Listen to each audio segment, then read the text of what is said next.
Musa alaihi salam. Saat itu, Mesir dipimpin oleh Raja Fir'aun yang sangat kejam. Fir'aun tidak mau jika suatu hari nanti ada orang yang merebut tahtanya. Maka, ia memerintahkan agar semua bayi laki-laki dibunuh. Perintah Fir'aun itu membuat Yukabat merasa takut karena ia telah melahirkan seorang anak laki-laki. Atas petunjuk dari Allah, Yukabat meletakkan bayinya di sebuah keranjang dan menghanyutkannya di sungai Nil. Yukabat meminta agar anak perempuannya, Maryam, mengikuti kemanapun adiknya terhanyut. Dan ternyata bayi itu hanyut ke arah istana dan ditemukan oleh para dayang. Mereka lantas menyerahkan bayi tersebut kepada ratu mereka. Istri Fir'aun yang belum dikaruniai anak lantas mengangkat bayi itu sebagai anak. Bayi itu kemudian diberi nama Musa. Musa terus-menerus menangis dan tidak mau menyusu pada dayang istana. Akhirnya sang ratu mencari seorang ibu susu bagi Musa. Allah berkehendak mempertemukan kembali Yukabat dengan anaknya. Maka jadilah Yukabat sebagai ibu susu bagi Musa. Suatu hari, saat sedang berada dalam pangkuan Fir'aun, Musa kecil tanpa sengaja menarik janggut Fir'aun dengan keras. Ketika itu juga, Fir'aun memerintahkan agar Musa dibunuh. Namun, karena istrinya terus-menerus membujuknya, akhirnya Fir'aun pun mengampuni Musa. Musa dibesarkan dan dididik layaknya putra raja. Namun ketika ia dewasa, ia mulai sadar siapa dirinya. Ia bukanlah anak sang raja, melainkan anak seorang Bani Israel, kaum yang selalu ditindas oleh Fir'aun.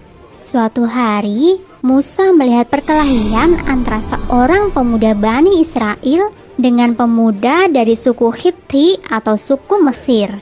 Saat hendak melerai, tanpa sengaja, Musa memukul pemuda kaum Hipti itu hingga tewas. Karena kesalahannya itu, Musa diancam dengan hukuman mati.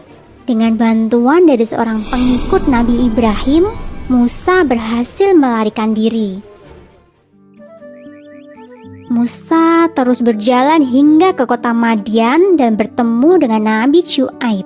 Dalam riwayat lain, Musa bertemu dengan anak saudara Nabi Syuaib. Kemudian, Musa bekerja pada Nabi Syuaib.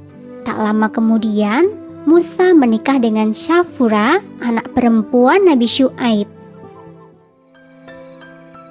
Setelah 10 tahun lamanya, Musa berkeinginan untuk pulang ke Mesir. Maka ia pun mengajak istri dan kedua anaknya yang masih kecil. Saat malam tiba, Musa memutuskan untuk beristirahat dan membuat sebuah tenda di padang pasir. Musa kemudian pergi untuk mencari api hingga sampailah ia di Gunung Tur. Di sana, Musa melihat api tampak menyala di sebatang pohon berwarna hijau. Saat itulah sebuah suara terdengar. Itu adalah suara Allah. Allah telah mengangkat Musa sebagai nabinya dan mengutus Musa untuk menyadarkan Fir'aun beserta seluruh rakyat Mesir. Dari peristiwa itu, Nabi Musa dijuluki Halimullah yang berarti nabi yang diajak bicara oleh Allah. Setelah pulang ke rumah ibunya, ia mengajak Harun, saudaranya, untuk pergi menemui Raja Fir'aun. Mereka berdua telah mengemban tugas dari Allah. Di dalam istana Fir'aun, Musa beserta Harun dengan lantang menyerukan bahwa mereka adalah utusan Allah dan tiada Tuhan selain Allah. Fir'aun sangat marah mendengar hal tersebut. Ia kemudian meminta Musa untuk memberikan bukti bahwa ia benar-benar utusan Allah. Maka Nabi Musa pun menunjukkan mukjizatnya. Tongkat yang dipegangnya berubah menjadi ular dan tangannya berwarna putih bersinar. Sebenarnya Fir'aun merasa takjub, namun ia tidak mau mengakuinya. Fir'aun lantas menyebut Nabi Musa sebagai penyihir biasa. Untuk membuktikan bahwa ia lebih hebat dari Nabi Musa, Fir'aun mengumpulkan 3 penyihir terhebat untuk melawan Nabi Musa.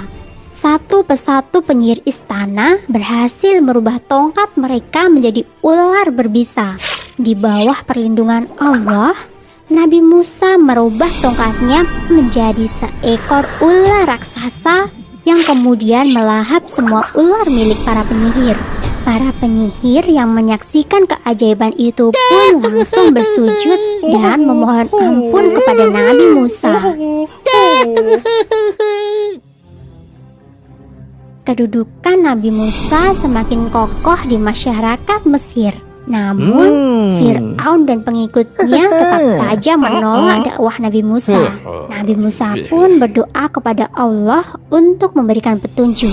Maka, Allah memberikan ujian berupa kemarau yang sangat panjang. Rakyat Mesir bersama-sama menghadap kepada Nabi Musa dan meminta pertolongan. Setelah bencana itu lewat, masyarakat Mesir kembali ke dalam kemusyrikan.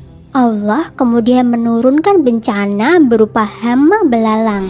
Setelah hama belalang, Allah kembali mengirimkan hama kutu. Dan setelah itu, Allah merubah seluruh air di Mesir menjadi darah. Namun semua itu tidak menjadikan Fir'aun sadar. Ia justru semakin membenci Nabi Musa.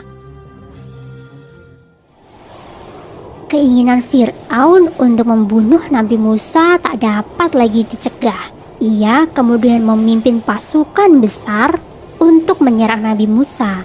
Dengan bimbingan dari Allah, Nabi Musa dan pengikutnya lari hingga ke tepi Laut Merah. Nabi Musa terjepit antara lautan dan pasukan Fir'aun. Saat itulah Allah kembali memberikan mukjizat kepada Nabi Musa. Dengan pukulan tongkat Nabi Musa, air laut itu langsung terbelah menjadi 2. Terciptalah sebuah jalan bagi Nabi Musa dan pengikutnya. Setelah sampai di seberang Laut Merah, Nabi Musa kembali memukulkan tongkatnya.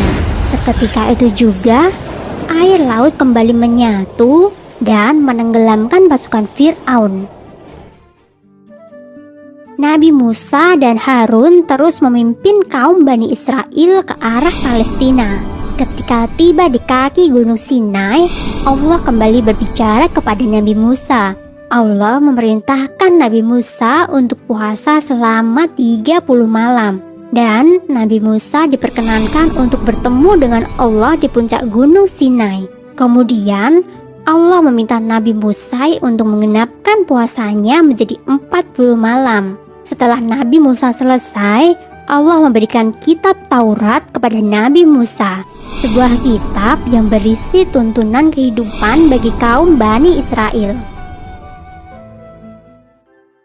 Tentang kelahiran Nabi Musa terdapat pada surat Al-Qasas ayat 7 yang berbunyi, "Dan kami ilhamkan kepada ibu Musa, susuilah dia, dan apabila kamu khawatir terhadapnya, maka jatuhkanlah dia ke sungai Nil. Dan janganlah kamu khawatir dan janganlah pula bersedih hati, karena sesungguhnya kami akan mengembalikannya kepadamu dan menjadikannya salah seorang dari para rasul." Tentang kenabian Nabi Musa terdapat pada surat Al-A'raf ayat 103 yang berbunyi, "Kemudian kami utus Musa sesudah rasul-rasul itu dengan bawa ayat-ayat kami kepada Fir'aun dan pemuka-pemuka kaumnya. Lalu mereka mengingkari ayat-ayat itu. Maka perhatikanlah bagaimana akibat orang-orang yang membuat kerusakan."